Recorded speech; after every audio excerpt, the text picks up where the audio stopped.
Shalom a todos.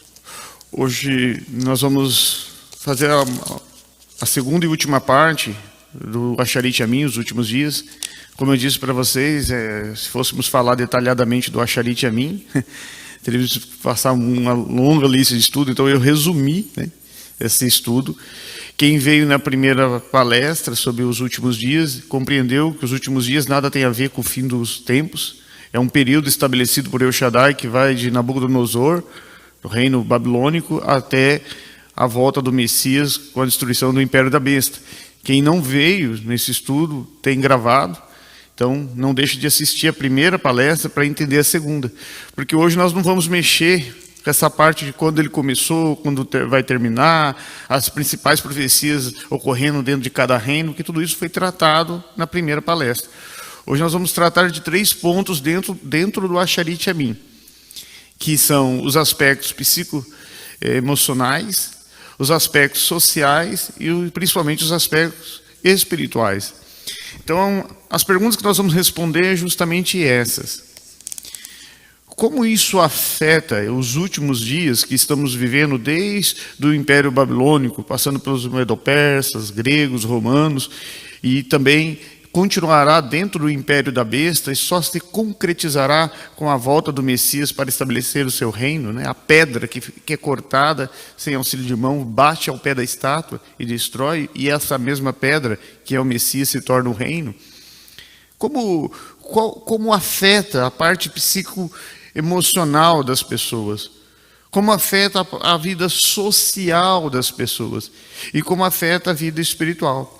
Interessante notarmos que o Espírito Santo guiou o apóstolo Paulo, quando escreveu uma das cartas a Timóteo, para resumir isso em poucas palavras. A palavra de Deus, ela segue 3 regras. Ela é precisa, concisa e verdadeira. Ela é precisa porque ela fala direto. Ela é concisa porque ela fala muitas coisas em poucas palavras. E ela é verdadeira porque ela veio da própria verdade. A verdade para nós não é um conceito. Verdade para o mundo se muda, porque é um conceito. Conceito se muda. Para nós, verdade é além de um conceito. Verdade para nós é uma pessoa. O Messias diz, eu sou a verdade. Por isso que não muda, porque para nós é uma pessoa. Sabedoria para nós não é apenas um conceito, Quem está fazendo o curso de provérbios sabe que sabedoria é uma pessoa. No livro de provérbios, sabedoria tem cognição. E o apóstolo Paulo diz que o Messias, Jesus, Yeshua, é a sabedoria de Deus. Então, sabedoria para nós também é uma pessoa. Verdade é uma pessoa. Vida é uma pessoa. Jesus, eu sou a vida. Muito bem. Então, nós vamos adentrarmos aqui esses conceitos. Sabe disto, nos últimos dias sobrevirão tempos terríveis. 2 Timóteo 3:1. Quem veio no primeiro estudo sabe que nós não estamos indo do pé para a cabeça, e sim da cabeça para os pés. A qualidade da estátua começa lá em cima com ouro, mas termina lá embaixo nos pés com barro e ferro. Quando Ló olhou a campina de Sodoma e Gomorra, ele só viu coisa boa, que lindo! Por quê? Porque ele olhou com o olhar da carne. Se nós olharmos para este mundo tecnocentrista, se nós olharmos para esse mundo globalizado, se nós olharmos para esse mundo de tantas modificações, tantas novidades, nós vamos dizer, que mundo! Como Nabucodonosor disse, eis a Babilônia que eu criei. Como os próprios apóstolos, cegos pelo templo, o próprio Messias do lado deles, eles ignoram o Messias, olha para o templo e diz para o Messias, que pedras! O Messias diz, isso aqui não vai ficar nenhuma pedra aqui, e vocês estão admirando isso. Então, não existe esperança para a raça humana neste planeta. Não podemos colocar nossas raízes aqui. E a palavra de Deus diz que nos últimos dias nós vamos caminhar para tempos terríveis. Se você tem alguma dúvida disso, é só olhar para o ser humano. Está cada dia mais terrível lidar com o ser humano. E a palavra de Deus diz que não vai melhorar. Se alguém vir aqui dizer que vai melhorar, ele não está sendo bíblico. A palavra de Deus diz que estarão tempos terríveis. Está cada dia pior, está cada dia mais difícil, mais terrível lidar com o ser humano. Os antigos já diziam, né? É melhor lidar com um boi, lidar com um animal, do que lidar com um humano. Hoje nós podemos dizer que está 1000 vezes melhor lidar com um animal, lidar com um boi, do que lidar com um humano. E o que a palavra de Deus diz? Espere, coloque a sua esperança nesse mundo, porque o ser humano só vai melhorar, as coisas vão ficar boas, as coisas só vão melhorar. Isso quem está pregando é falsos ensinador. Saiba disso. Nos últimos dias sobrevirão tempos terríveis. E agora ele vai dizer o porquê esses tempos serão terríveis.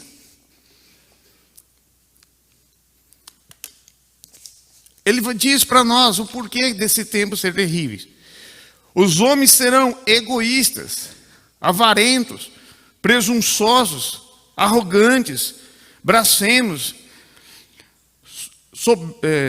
desobedientes aos pais, ingratos, ímpios, sem amor pela família, irreconciliáveis, caluniadores, sem domínio próprio, cruéis, inimigos do bem, traidores, precipitados, soberbos, mais amantes dos prazeres do que amigos de Deus, tendo a aparência de piedade, mas negando o seu poder. Afaste também desses. 2 Timóteo 3, 2. Deixa eu fazer uma pergunta para vocês. Se eu entendo o que está escrito aqui, eu posso colocar minha esperança nesse planeta? Não. O que a Bíblia diz? Olha, vai ficar cada dia melhor lidar com o ser humano, vai ficar cada vez mais fácil a convivência com o próximo. Não, não é o que a Bíblia diz. É o que a teologia da prosperidade financeira, curanderismo, do oba-oba está pregando. Mas não é a verdade. A verdade é o que nós acabamos de ler. E nós vamos provar isso. Primeiro ponto. Egoístas. Hoje nós vamos olhar o ponto de vista do egoísta. O primeiro item, ele diz, o ser humano será egoísta. E eu gostaria de refletir isso, não dizendo assim, olha, quando você lê isso aqui, eu vou ver quantos egoístas tem na minha igreja. Eu vou ver quantos egoístas tem na minha sociedade. Eu vou ver quantos egoístas tem no meu emprego. Não, nós vamos olhar para nós. E nós vamos nos perguntar o quanto de egoísmo tem em mim. E o quanto isso afeta a minha vida psicoemocional. O quanto isso atinge a minha vida social. E o quanto isso atinge a minha vida espiritual. Porque nós não temos o direito, irmãos, de ser egoísta, porque nós somos salvos por um Messias humilde. Um Messias que disse que quando alguém bater na sua face, dê. Ou seja, quantas faces a gente tem?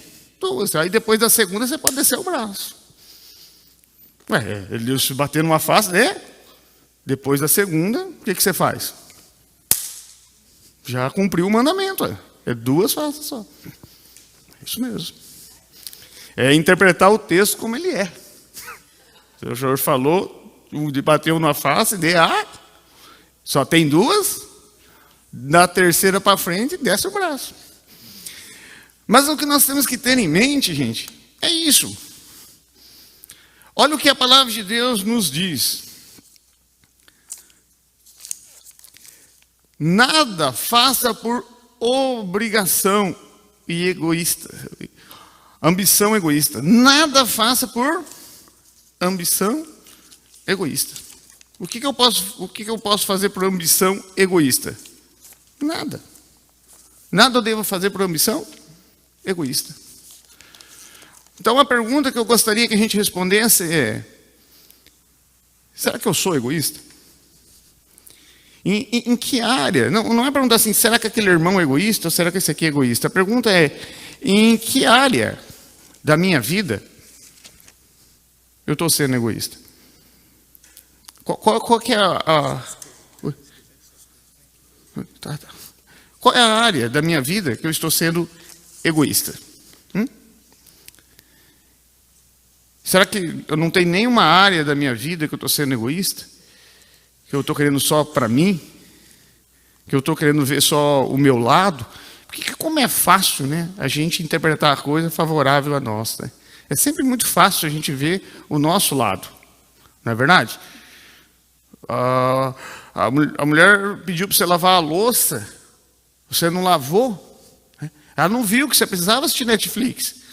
Não, só viu o lado, só viu que a louça tinha que ter lavado e pronto. Ela não viu a sua necessidade de assistir o Netflix. Egoísmo. Egoísmo. Ela não viu que você estava terminando o filme. Não, ela só viu o lado dela. A louça tinha que estar lavada. Egoísmo.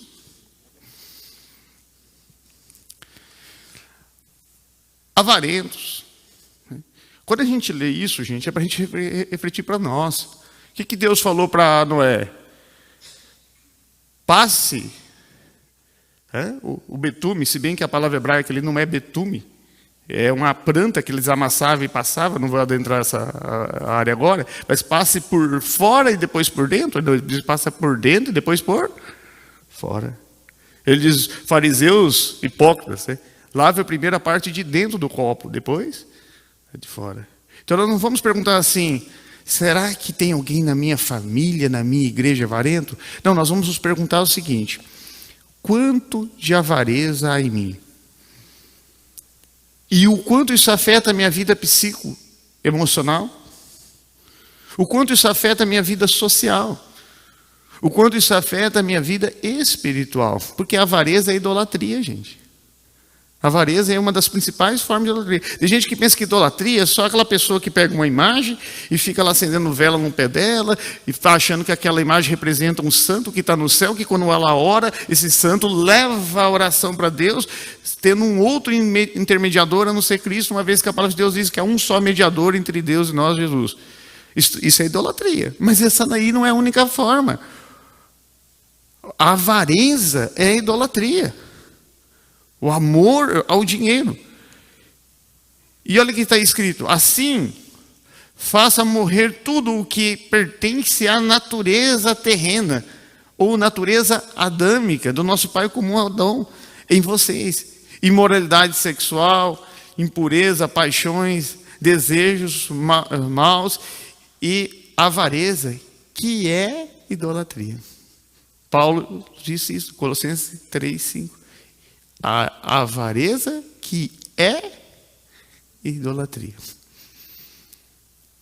Então, é justamente isso. Uma vez eu vi uma frase muito interessante, diz que a última parte que se converte no crente é o bolso, porque é a parte mais sensível do crente. E é verdade. A última área a se converter de um crente é o bolso. Eu não estou aqui pregando prosperidade financeira, não. Porque realmente existe muitos comércios da fé. Muitos. Mas, infelizmente, muitas pessoas usam isso como desculpa para a sua avareza.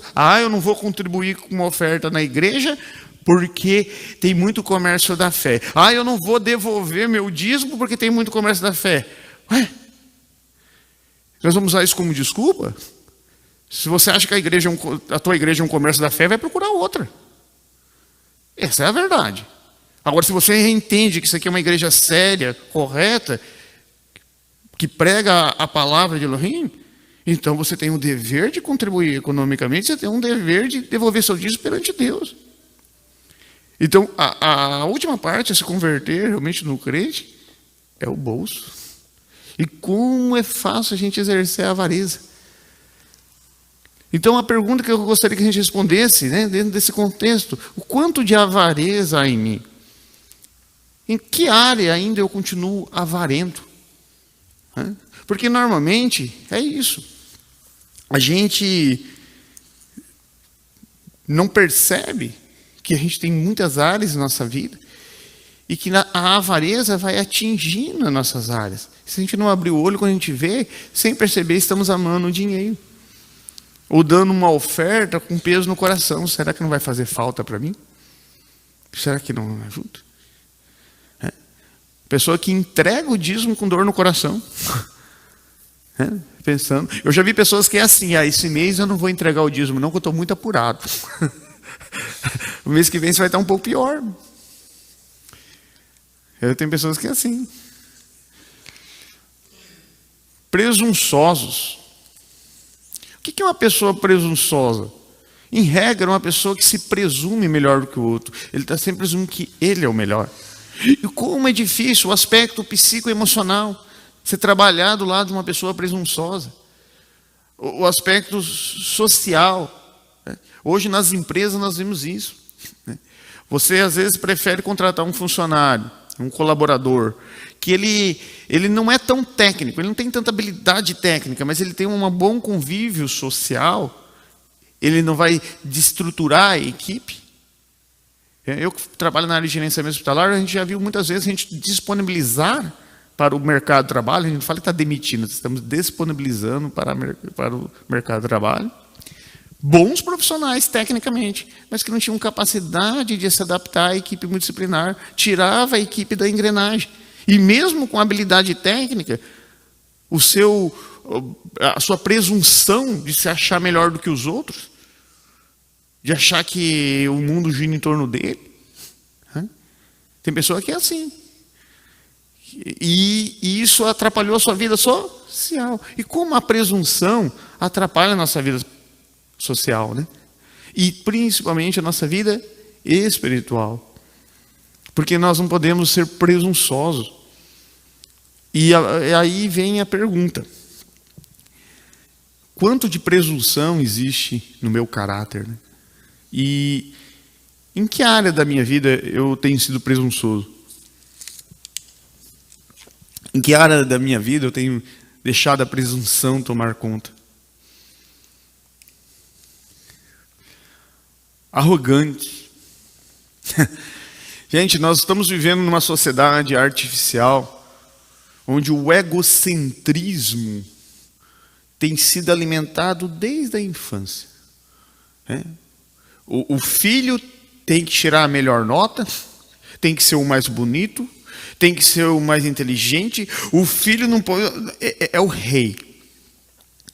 Aí você desenvolve um egocentrismo desenfreado no seu filho, dá de tudo.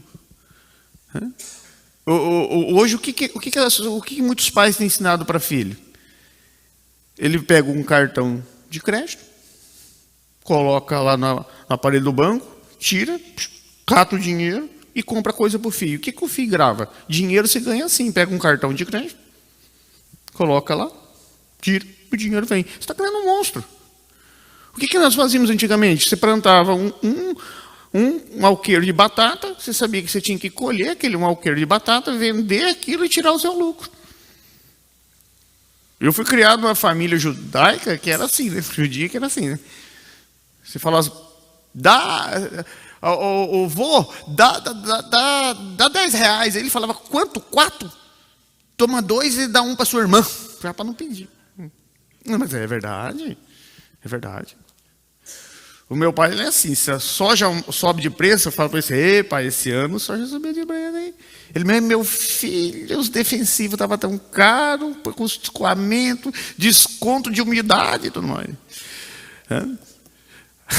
Aí a época que o preço dá uma desabada, mas da safra recorde, diz, mas deu safra recorde. Mas o preço, olha, nada. Shalom só como fechado assim. Shalom, nada de shalom. Só assim. Então, o quanto de arrogância existe em nós. Esse egocentrismo desenfreado, vaidade. Eu conheço um profissional que ele é assim, ele coloca a foto dele, eu não sei como consegue fazer isso, desculpa, gente. Coloca a foto dele na cara do laptop e fica o dia inteiro contemplando a sua face. De dar dor de barriga, gente. Não, eu estou falando sério. Como é que alguém consegue colocar a própria foto no laptop e ficar todo dia assim? Que lindo, hein? É um bonitão. Olha, Coisa é de primeira, hein? Não, verdade. Então, a arrogância, nós temos que cuidar muito disso. Eu não estou falando vocês, nós. E tem área que a gente não percebe, mas a gente está agindo com arrogância. E não adianta, gente. Sempre existe o ego. Sempre existe o ego. É. A gente vive lutando contra a natureza adâmica. Mas sempre existe o ego. Blasfemadores. Blasfêmia, em regra, é mentira teológica. E quando nós falamos de blasfêmia, nós temos que entender a culpa e o dolo, que é uma diferença muito grande. E vamos observar isso. Quando eu falo uma mentira teológica, é um tipo de blasfêmia. Mas eu posso estar agindo com culpa ou com dolo. Com culpa é quando eu acho que aquilo está certo, mas eu estou apresentando totalmente distorcido. Eu já vi pregação assim, o texto está falando de um falso ensinador, e a pessoa aplicar aquilo a um irmão desviado, totalmente fora do contexto. É uma mentira teológica que aquela pessoa estava pregando, porém, não era com dolo, era com culpa. Não era maldade, era falta de compreensão do que ele tinha acabado de ler. Então, agora existe a blasfêmia, a mentira teológica, com dolo, com vontade. A pessoa sabe que está errada, ela sabe que aquilo é uma ação divina, ela sabe que o texto diz isso e vai lá e diz o contrário. Então, quando nós falamos de mentira teológica, nós temos a culpa e o dolo. Mas as duas são mentira teológica. E é por isso que pregar a palavra de Deus é uma responsabilidade muito grande. Você transmitir a palavra de Deus é um prazer. Você nunca vai encontrar na Bíblia que aquele que ora é digno de dupla honra. Você não vai encontrar na Bíblia que aquele que canta é digno de dupla honra. Mas você encontra na Bíblia que aquele que ensina a palavra de Deus é digno de dupla honra. Não foi eu que escrevi isso não, gente. Foi a Bíblia que está. É o que está na Bíblia. A Bíblia não diz que cantor, que quem ora é digno de dupla honra, mas quem ensina a palavra de Deus, quem estabeleceu isso foi Deus, não foi eu, só estou ensinando. Mas só que se a Bíblia diz também que a quem muito se dá, muito será cobrado. Então se a você foi dado a capacidade de pregar, de ensinar a palavra de Deus, de ser um professor de BD, parabéns, você se tornou digno de dupla honra. Mas é bom você chorar de vez em quando, porque você tornou digno também de dupla responsabilidade. Ah, mas eu ensinei a palavra de Deus errada por culpa, mas você ensinou errado. Eu não queria ter feito, mas você fez. Ai daquele que tratar a minha palavra ou ensinar a conduzir a minha obra relaxadamente, com culpa ou com dolo.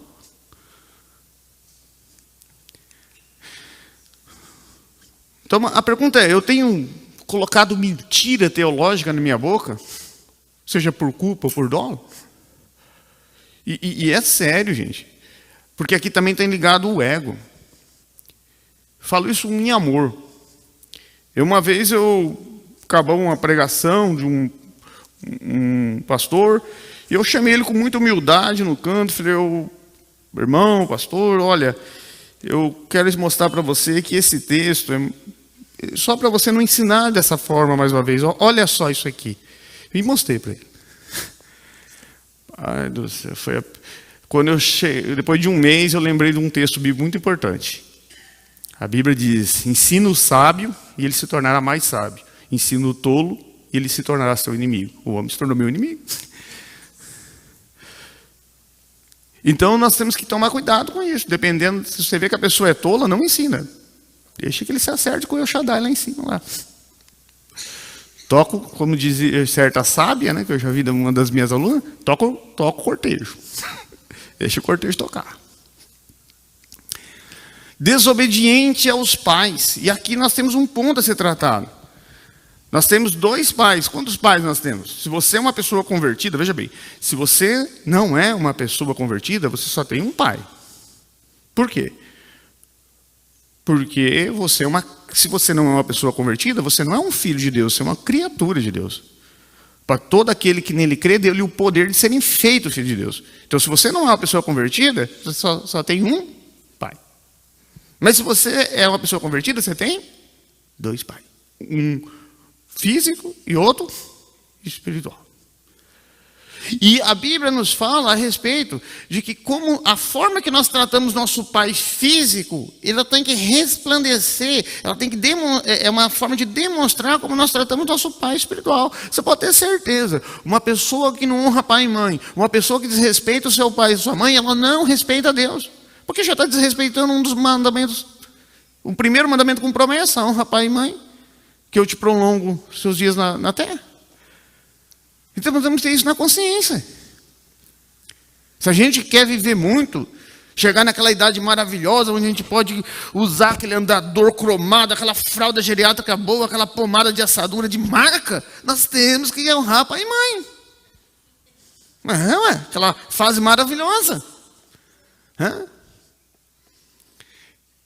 Agora, o quanto o desrespeito aos pais, aqui os pais estão no plural, ou seja, pai e mãe, tem afetado a vida psicoemocional.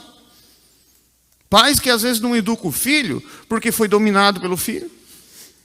Pais que não educam o filho, às vezes porque não tem moral mesmo. Faz tanta coisa errada que não tem moral. Eu já vi pai falar isso para mim. Não tem moral para educar o filho. Não tem moral para chamar atenção. Sabe que para você chamar a atenção do filho, você tem que ter moral. Aspectos sociais, né? A família é a base da sociedade e tem que ter uma hierarquia. Igual lá em casa tem uma hierarquia muito bem definida. Eu não tenho filho, mas tenho cachorro, né? É basicamente a mesma coisa. Eu cheguei dias atrás na cozinha, o meu cachorro entrou na cozinha, eu falei: Thor, para fora. Ele olhou para minha esposa e fez assim, de pé para sair, não é? Aí a Rosa: Thor, fora. Aí ele saiu. Até meu cachorro sabe que manda em casa. É uma hierarquia muito bem definida, para que até o cachorro sabe. Eu falo, não adianta de nada. Eu sirvo um Deus que dá ordem às estrelas e eu não consigo mandar numa mulher. Chegar no céu, Deus vai falar assim: mas você foi muito frouxo mesmo. Pelo amor de Deus. Eu, Todo-Poderoso que manda as estrelas, você não governa na tua casa, rapaz. Pelo amor de Deus. Ainda bem que os batistas não sabem disso. Os aspectos espirituais. Então nós temos que ter em mente que é essa ordem. Além disso, tínhamos os nossos pais segundo a carne. E éramos submissos. Quanto mais o nosso pai espiritual, Hebreus 12, 9. Ele diz que você tem que ser obediente ao seu pai humano e muito mais ao seu pai. É interessante que a Bíblia diz: honra pai e mãe. Está escrito: honra pai e mãe se ele for um pai e mãe bom. Honra pai e mãe se eles foram amorosos. Honra pai e mãe se eles não te abandonaram. Honra pai e mãe se eles não for pão duro. Não, é honra pai e mãe. Você tem que honrar pai e mãe primeiramente porque a Bíblia manda. Você tem um dever de honrar pai e mãe. Mesmo que eles dê xalão com a mão fechada. Agora, muito mais ao pai celestial. E aqui nós temos um ponto importantíssimo que muitas vezes não é tratado. O homem bom deixa herança para os seus filhos. Provérbios 13 e 20. Mas normalmente, o nosso raciocínio humano leva ao quê? Herança, dinheiro. Não é errado.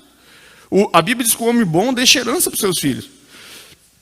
Realmente, o homem bom, quando ele trabalha honestamente, ele luta, ele é um homem temente a Deus, ele morre, ele deixa um patrimônio para os filhos.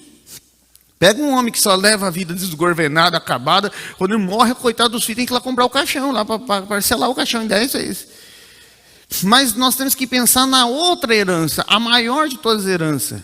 Uma herança que você não precisa morrer para dar para o seu filho. A herança espiritual. Sabia que a herança espiritual você dá em vida? Você não precisa morrer, porque você vai transferindo dia a dia. Por exemplo, quando você vai comer na sua casa, você não come sem agradecer. Você ora. Você está transferindo a herança espiritual. A Bíblia diz que é pecado comer sem agradecer. Quando você levanta cedo, eu tive o prazer de crescer numa casa onde todo dia cedo a gente levantava, a primeira coisa era tomar um café, já fazer a leitura da Bíblia, e à noite a gente lia a Bíblia de novo. E depois nascendo e crescendo disso, acabei aprendendo algumas coisas. Então, você vai transferindo herança espiritual para o seu filho. Você traz ele para a igreja, leva ele, manda ele para o grupo de jovens. Você está transferindo herança espiritual. Eu fiquei triste de conversar com um pai uma vez, ele já faleceu. Ele disse assim: não, eu já estou velho, Então eu estou lutando o máximo possível para deixar o maior número de patrimônio para meus filhos quando me for, porque eu sei que eu já estou velho, já estou indo. E ele faleceu. Só que os filhos deles não são convertidos. Quer dizer, ele se preocupou tanto em deixar a herança física, que esqueceu de deixar a espiritual. O que adianta? Você quer deixar uma casa a mais para o teu filho, para depois no final não deixar a herança espiritual ele ir para o inferno? Você quer deixar uma fazenda a mais para o teu filho? Um carro importado a mais para o teu filho? O que resolve? Ah, não, mas olha, eu morri e deixei lá para o meu filho na terra, ó, tudo em ordem. Casa, carro, dinheiro, conta no banco. É claro, eu não me preocupei com essa herança espiritual, ele acabou morrendo e indo para o inferno, mas é um detalhe. Por que nós vamos desapegar nesses pequenos detalhes? Então nós temos que nos preocupar com a herança espiritual. Tem pai hoje em dia, nessa era tecnocentrista, que está assim. Acha que comprar um iPhone para o filho é mais importante do que dar um abraço, um carinho, levar ele para pescar. Olha, as coisas que eu tenho na minha mente mais maravilhosa, não tinha muito dinheiro envolvido. Por exemplo, quando meu avô, todo mundo fala, você fala do seu avô, eu fui criado pelo meu avô, por isso que eu falo avô. Todo mundo fala, por que você fala do seu avô? Eu fui criado pelo meu avô. Meu avô pegava, eu gostava muito de comer pinhão, até ontem eu comi, que lá no Paraná, o pinheiro é o símbolo do Paraná, né? E aí tem a festa do pinhão. E a gente sentava ali e ficava lá debaixo, num banco ali, comendo pinhão e lendo a Bíblia. O meu avô era 24 horas explicando, fazendo pergunta e comendo aquele pinhão. E era uma delícia. Não precisava muito dinheiro, era num banco. Um punhado de pinhão e uma Bíblia. E as melhores lembranças que eu tenho na minha vida. Se Deus falar assim, eu vou deixar você voltar um dia no passado. Que dia que você quer voltar? Eu queria voltar naquele dia de inverno, que a gente sentava naquele banco, naquela área da minha avó, ficava comendo pinhão lendo a Bíblia. Não foi o dia que eu ganhei um tênis de marca. Eu tenho 4 fotos minhas de aniversário, que eu estou com a mesma botina. Que meu avô fazia assim, ele mandava fazer as botinas no sapateiro, mandava fazer 3 números maior, que era para economizar. Eu lembro um dia que eu era jovem, né? E eu estava doido, mas doido para que era uma menininha. Tinha chegado a menininha nova na cidadezinha desse tamanhozinho, que eu nasci em Londrina, eu ficava em São João de Ivaí desse tamanhozinho. Aí chegou a menininha nova, os rapazinhos tudo avivado. E eu doido, né? Aí eu peguei e fui cortar o cabelo, o vô deu o dinheiro, falou, cortar o cabelo, viu? Eu cheguei com o cabelinho tudo arrumadinho, tupetinho, gel. Ele olhou para mim e falou assim, o que é isso? Você não aproveitou o corte? Volta lá e corta abaixo. Isso é para aproveitar o corte, você perdeu dinheiro. Aí eu voltei. Cheguei lá, falei, o vô falou que era para voltar, porque que era para aproveitar o corte. O cabelo falou, mas esse teu avô é pão duro, hein? Senta aí. Catou a maquininha, passou. Falou, agora pergunta para ele se tá bom. Eu voltei lá. Coloquei um bonezinho, não queria nem mostrar para a moça, fiquei esperando o cabelo crescer para paquerar a moça. E a moça também nunca olhou para mim. Tinha uns mais bonitos lá e atacou primeiro. Quando eu fui querer me manifestar, já tinha gente na fila. Muito bem. Então a pergunta é, eu sou desobediente aos pais? Pai espiritual e pai físico?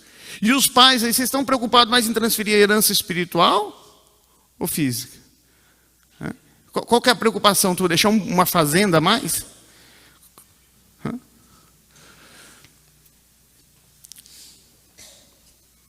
Ingratos. Gente, acho que essa imagem mostra muito, né? Um lá salvando, o outro cortando a corda para ele não se enforcar, e a mesma pessoa chutando. A Bíblia diz que nós devemos pagar o mal com o bem. Agora, você imagina como Deus interpreta quando você paga o bem com o mal? Nós não podemos ser ingratos. Então, como a ingratidão atinge o nosso psique emocional? Porque quando nós somos ingratos, nós também somos egocêntricos. A nossa vida social. Como é difícil lidar com pessoas ingratas. Eu vou falar uma verdade para vocês aqui. Vocês querem conhecer ingratidão? Trabalho na área da saúde. Eu trabalho há 23 anos. Se você quer conhecer ingratidão, trabalho na saúde. Um dos motivos pelo qual eu e minha esposa ficam de joelho no chão, pedindo a Deus para sair da área da saúde, para Deus abrir outra porta, é uma frase: ingratidão. Quem trabalha na área da saúde, de uma forma especial na área hospitalar, é profissional em suportar a ingratidão. Você faz de tudo pelo paciente. É isso aqui. Esses dias atrás peguei lá uma folhetinha lá que vocês podem colocar o que você achou do hospital. Teve um que colocou assim: gostei do atendimento, médico, enfermeiro, mas deveria haver variedades de fruta. Não, mas é para acabar, né? É para acabar. Eu falei, essa daí, tem certeza que Fátima do Sul é o centro do universo e Culturama é o Monte das Oliveiras. Então, olha o que Deus falou. Sabe que tem pessoa que acha que Deus não se ofende com arrogância? Sabia que Deus se ofende? Sabia que dependendo do que você falar para Deus, Ele se ofende? Se você for arrogante com Deus, Ele se ofende? Olha o que Ele diz: vocês têm dito palavras duras para mim, diz o Senhor. Ainda assim perguntam, o que temos falado contra ti? Vocês dizem, inútil é servir a Deus? Quem é Malaquias? É Esdras. Malaquias é a mesma pessoa, do pós-babilônico. Ela estava reconstruindo. O que aconteceu? Eles vieram do cativeiro babilônico. Deus tinha salvado eles do cativeiro. Deus havia feito o Ciro fazer um decreto e Xerxes liberar. E aí eles chegam lá com material de construção, com tudo, começam a construir o templo de Deus. E de repente eles relaxam, abandonam o templo de Deus. E vão cada um cuidar de suas casas. E aí o profeta Ageu e o profeta Zacarias e Esdras Malaquias falando, gente, e eles não estão nem aí. E aí Deus tirou a bênção. Quando Deus tirou a bênção, o que eles falaram? É inútil servir a Deus. Deus falou assim, olha gente, o negócio é o seguinte, essas palavras doeu em mim, viu? Vocês têm dito palavras duras para mim, diz o Senhor. Quantas vezes nós agimos assim? Quantas bênçãos? Esses dias atrás acontecendo uns problemas lá no hospital. Eu falei, amor, nós não temos o direito de duvidar do poder de Deus. Quantos milagres Deus fez naquele hospital? Há pouco tempo atrás nós precisamos de uma anestesista. Eu e a Rosa colocamos o joelho no chão, oramos, pedimos oração na igreja, surgiu. Nós precisamos, muitas vezes precisamos de um determinado profissional, um setor, um problema ou outro que acontece. Eu falei, se a gente somar todos os milagres que Deus fez, nós não temos o direito. Agora tem pessoa que é assim, ela passa por uma dificuldade. Ai, Deus deve ter me abandonado. Será que eu tenho que ficar uns dias sem ir na igreja para ver se Deus lembra de mim? Não, mas é. Olha o que Deus falou, as suas palavras foram duras para mim. Você pode ofender Deus. E lembre de uma coisa, Deus não precisa de você não, é você que precisa dele. Ou você acha que se você não é uma pessoa convertida verdadeiramente e for para o inferno, Deus vai passar a eternidade assim, ele foi para o inferno. Não! Deus, sem mim, Ele é Deus. Não vai diminuir um milímetro de sua glória. Mas eu sem Deus, quem sou? Quem precisa de Deus sou eu.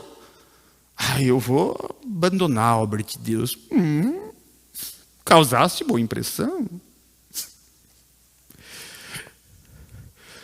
Então a pergunta não é se eu sou egoísta, é que em que área da minha vida eu estou sendo mais egoísta? É verdade? Em que área da minha vida eu estou sendo egoísta? Avarento? Ímpio. A impiedade é algo que já está ligado a coisa maligna. Eu gosto de ler esse versículo. O Senhor está longe dos ímpios. Provérbios 15, 29. A Bíblia diz que o Senhor, Provérbios 15, 29, o Senhor está longe dos ímpios. Então veja bem, uma pessoa ímpia é uma pessoa que tem desejo em ver o mal dos outros. Sabia que Deus não tem prazer na morte do ímpio? Porque quando morre uma pessoa má, a nossa natureza adâmica quer falar o quê? Que bom, aquela pessoa não prestava mesmo, que bom que ela morreu. Mas sobre o ponto de vista divino, por mais maldosa que essa pessoa foi, é mais um filho de Adão que não alcançou a salvação. Deus não tem prazer na morte do ímpio. E se Ele não tem prazer na morte do ímpio, nós também não podemos ter. A impiedade está ligada em você ficar feliz com o sofrimento dos outros. Gente, eu vou te falar uma coisa bem séria aqui. Você pode ter certeza de uma coisa. Se você for abençoado, se você receber uma bênção de Deus, se você for prosperar, se você se dar bem, vai ter pouquíssimas pessoas que vão se alegrar. Mas se você se dar mal, vai ter muita gente para bater palma. Sabe por quê? Porque o mundo jaz do maligno. Você tem mais gente torcendo contra você do que a favor. O mundo está cheio de pessoas egoístas, jactaciosos, blasfemadores, desobedientes aos pais. É por isso que a palavra de Deus diz: no acharei que a mim haverá tempos terríveis. Está cada dia pior lidando com o ser humano e vai piorar. O ser humano não vai se tornar melhor, não. Está difícil aguentar os irmãos na igreja? Vai fora. Então, a impiedade, quando nós amamos, aquela pessoa está sofrendo, mereceu. Que bom. Aquela sim. Aquela pessoa não cumprimentou eu. Aí você vai ver, olha que Deus joga uma praga dela. Feiticeira. Feiticeira, é uma praga, né? Sem amor pela família. Minha mulher fez assim já. Estou acelerando aqui, gente. Sem amor, eu vou acelerar aqui. Então põe o cinto de segurança que eu vou acelerar, porque quero dormir dentro de casa. É frio. E a piorar, a casinha do cachorro meu foi quebrada na reforma. Ela nem a casinha tem mais. Eu não sei qual ficou, chorou mais. Se foi meu cachorro, foi eu. Quando eu vi a casinha quebrada, eu falei, como é que eu vou brigar com a mulher agora? Sem amor pela família. Gente, vou ser bem sincero aqui, já que o meu tempo está curto.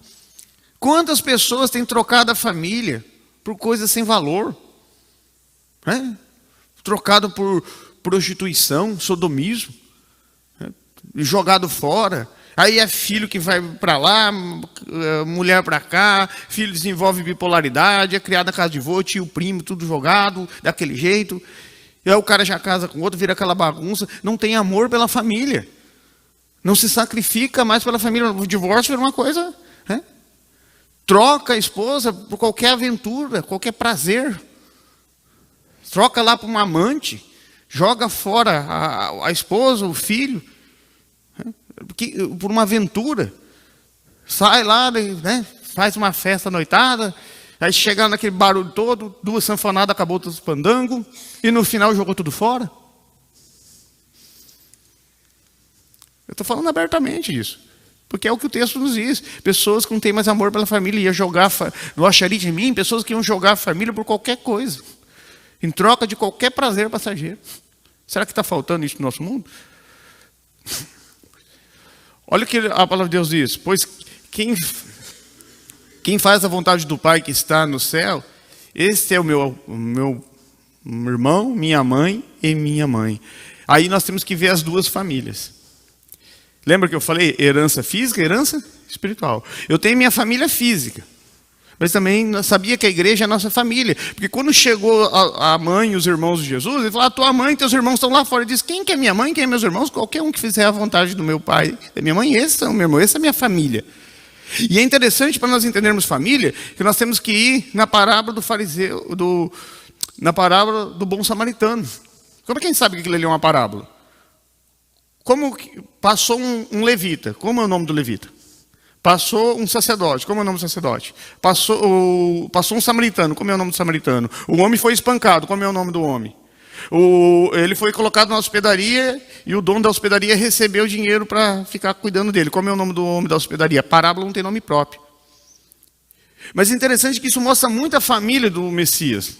Porque o bom samaritano aqui, ali, é um símbolo do Messias. E aquele homem caído é um símbolo nosso. Porque o Messias, quando nos achou, espiritualmente, ele nos achou espancado, caído. Só que aquele bom samaritano que representa o Messias, quando ele catou aquele homem, ele não levou para a casa dele. Ele levou para hospedar. E na hospedaria, aquele homem teve que conviver com todo tipo de gente. Gente boa, gente má, gente que gostava dele, gente que tinha inveja dele. Mas só que aquele homem olhou para o dono da hospedaria e diz, olha, cuide dele, e se alguma coisa gastar, eu lhe pagarei, e quando eu voltar, eu acerto com você. E aí ele foi para a casa dele. E foi exatamente o que aconteceu. Quando nós nos convertemos, Deus não nos leva para a casa do Pai Celestial, Ele nos traz para a igreja, a nossa hospedaria. E aqui nós temos que lidar com gente boa, com gente ruim, com gente que gosta da gente, com gente que tem inveja da gente. Só que um dia, o nosso samaritano, simbolicamente falando, vai voltar para nos buscar. E lá no céu, aí sim, o joio ficará e o trigo será levado para o celeiro. E aí sim. Mas quando o samaritano pegou aquele homem machucado, curou ele levou para a casa dele? Quando nós nos convertemos, Deus nos leva para a casa do Pai Celestial? Ele levou para a hospedaria, essa é a nossa hospedaria. E nós temos que nos conviver e amar um outro. No fundo, amamos todos. Uns queremos abraçar, outros enforcar, mas amamos todos. Amor pela família. Irreconciliáveis. Olha, gente, reconciliação está tudo terrível. Por que está cada vez mais terrível fazer reconciliação?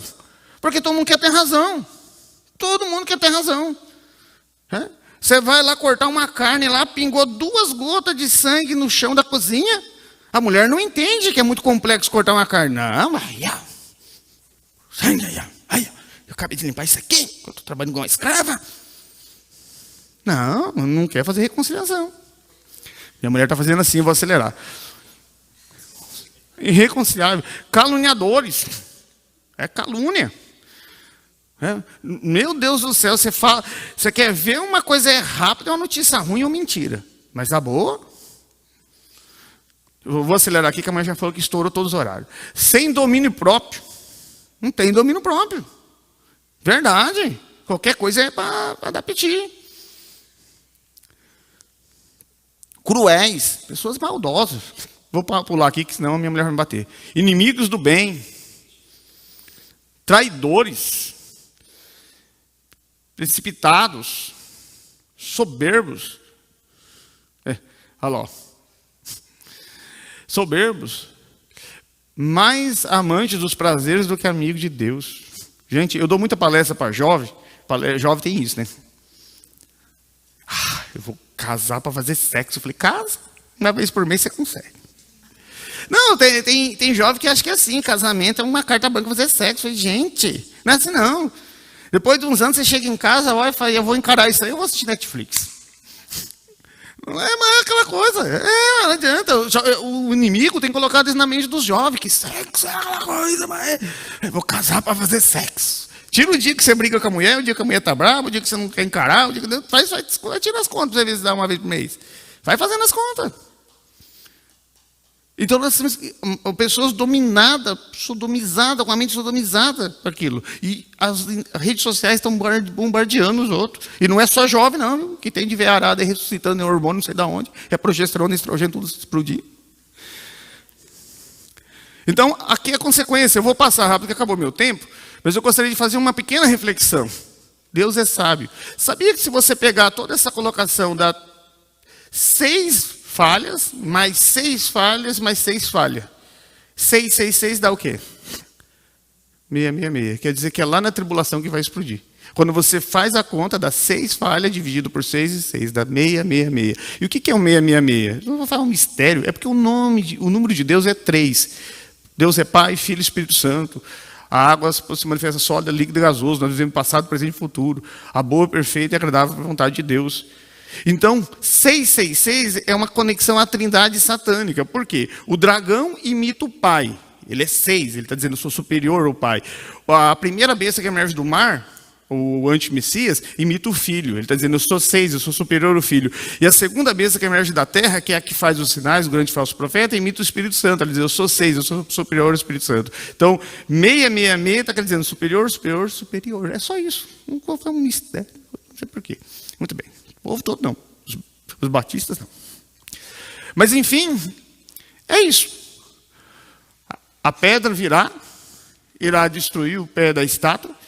E a conclusão que eu gostaria de deixar é, não coloque a sua esperança nesse mundo. Se alguém dizer para você que as coisas só vão melhorar, não é o que está na Bíblia. A Bíblia diz que os tempos serão terríveis. Lidar com o ser humano vai ser cada dia pior mesmo. Quem tiver dinheiro para lidar com gado, vá lidar com gado. E que o desejo do meu coração é que essa palestra que eu estourei a orar, depois minha mulher vai me matar, seja realmente abençoadora. Shalom.